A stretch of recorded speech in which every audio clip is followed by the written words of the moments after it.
Assalamualaikum warahmatullahi wabarakatuh. Alhamdulillahirabbil alamin wa bihi nasta'inu ala umuri dunya waddin.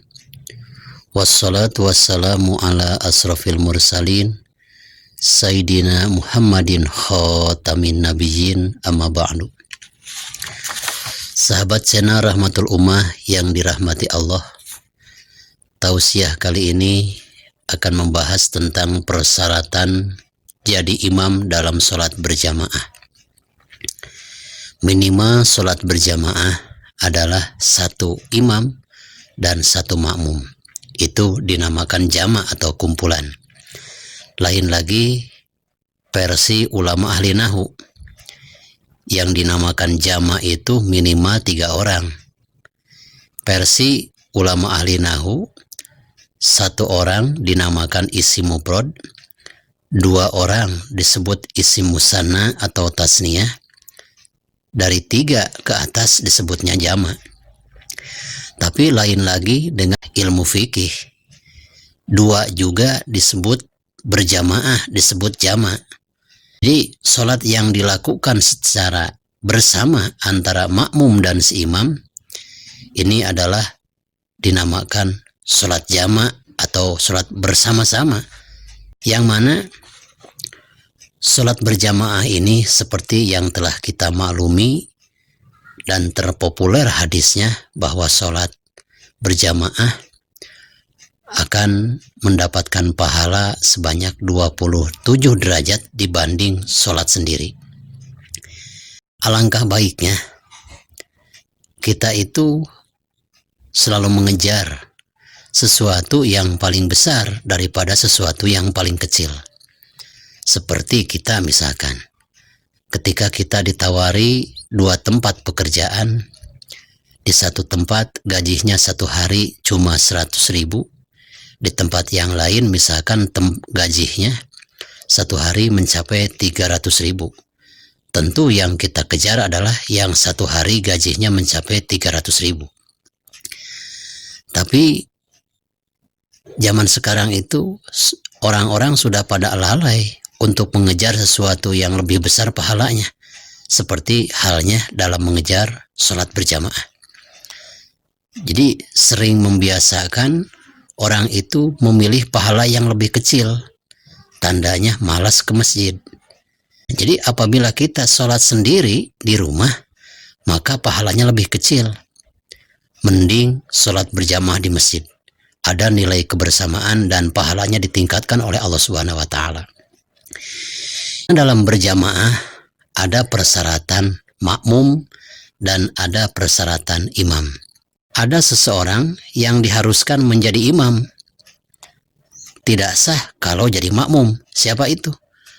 Orang yang buta dan orang yang tuli. Kalau orang yang buta dan yang tuli itu kalau pas sehat bacaannya lebih baik jadi imam. Tidak sah jadi makmum. Karena persyaratan makmum harus mendengar bacaan si imam dan juga harus melihat perpindahan satu rukun ke rukun lain pergerakan si imam.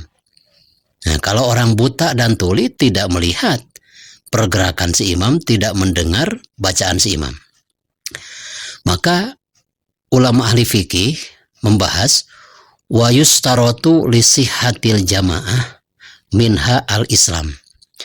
Disyaratkan untuk memenuhi persyaratan sahnya berjamaah, yang pertama si imam itu harus muslim. Dalam segi memilih pemimpin pun kita harus muslim, apalagi dalam sholat berjamaah.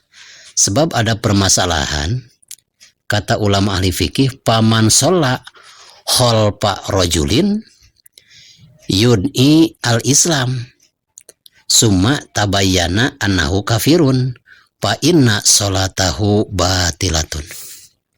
Barang siapa yang sholat bermakmum mengikuti imam yang mengaku muslim, setelah sholat ternyata si imam tersebut yang mengaku muslim sudah jelas-jelas adalah orang kafir, maka sholat kita dianggap batal.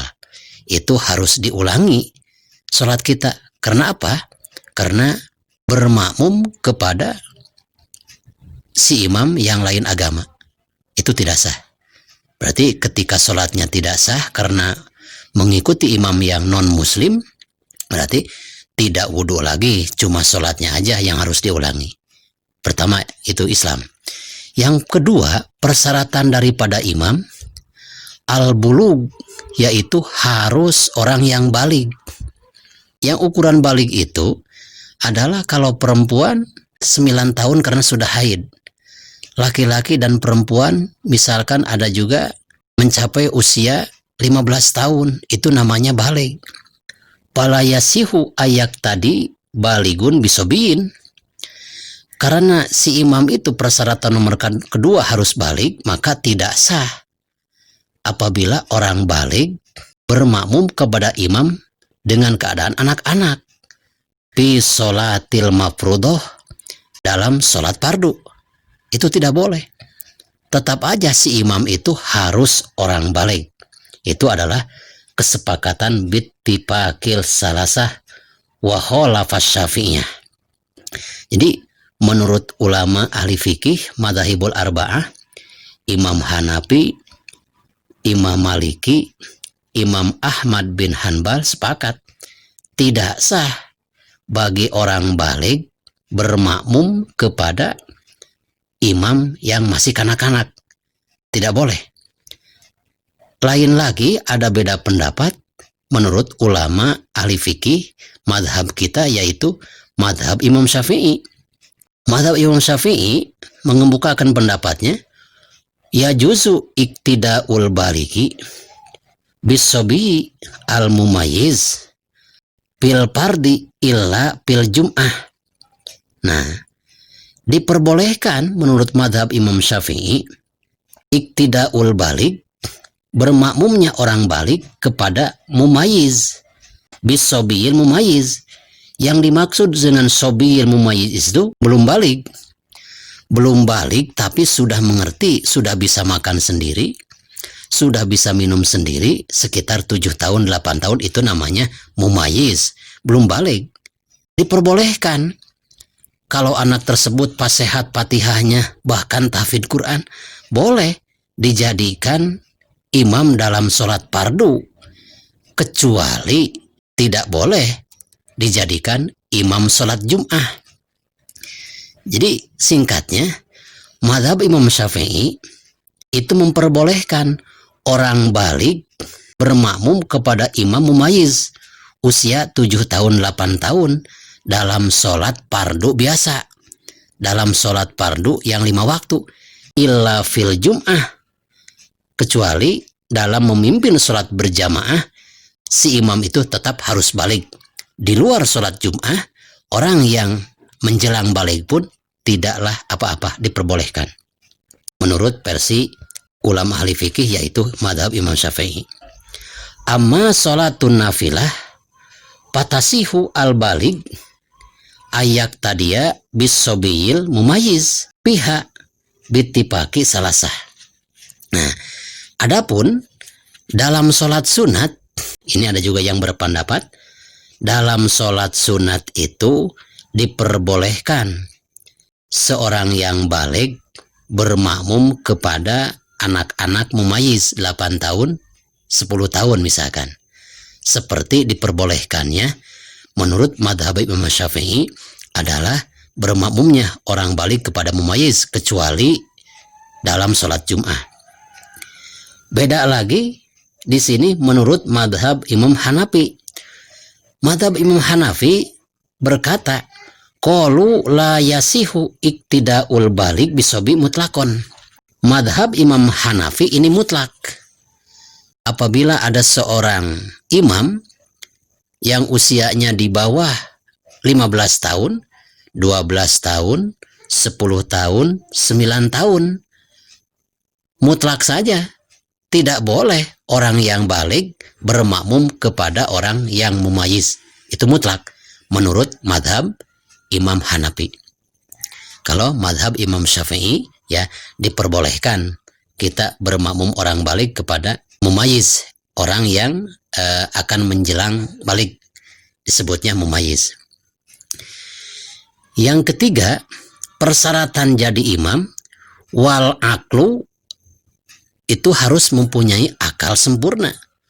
Wala yasihu iktidaun bimajnunin, tidak diperbolehkan ataupun tidak sah orang yang sehat pikirannya bermakmum kepada orang gila. Jadi persyaratan imam nomor ketiga adalah si imam tersebut harus sehat pikirannya. Nomor keempat, persyaratan daripada si imam adalah al-qori. Yang dimaksud dengan qori di sini mayyuh sinul kiroah, orang yang baik bacaannya meskipun sumbang suaranya. Sumbang suaranya tapi mahrojnya bagus, itu dinamakan qori.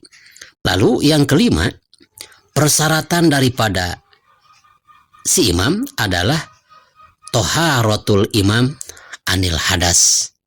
Disyaratkan si imam yang memimpin sholat berjamaah itu harus suci dari dua hadas, hadas kecil dan hadas besar.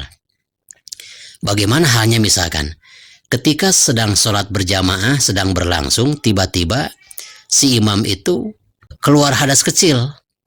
Si makmum yang berada di belakang si imam mendengar bahwa si imam itu mengeluarkan angin misalkan, maka si makmum yang di belakang tersebut harus ada niat dalam hati untuk meninggalkan berjamaah. Dalam hati aja niat, saya niat keluar daripada berjamaah. Bagaimana kalau hanya misalkan tahu si imam itu sudah hadas, mengeluarkan angin, lalu si makmum tidak ada niat untuk keluar dari sholat berjamaah, maka sholat si makmum tersebut dianggap batal. Itu versi ulama ahli fikih. Maka harus bijak juga ketika si imam jangan gengsi-gengsi. Ketika sedang berlangsung sholat berjamaah, seorang imam keluar angin, keluarlah dari ruangan. Berarti si makmum sudah mengerti si imam ini membatalkan sholatnya karena ada hadas. Berarti si makmum sudah mengerti bahwa dalam hatinya berarti harus keluar untuk meninggalkan sholat berjamaah.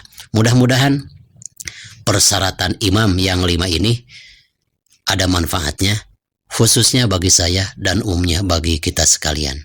Maka lebih giatlah kita untuk melaksanakan sholat berjamaah agar semakin banyak pahala kita, semakin memperbanyak sholat berjamaah, semakin meningkat pahala amal kita.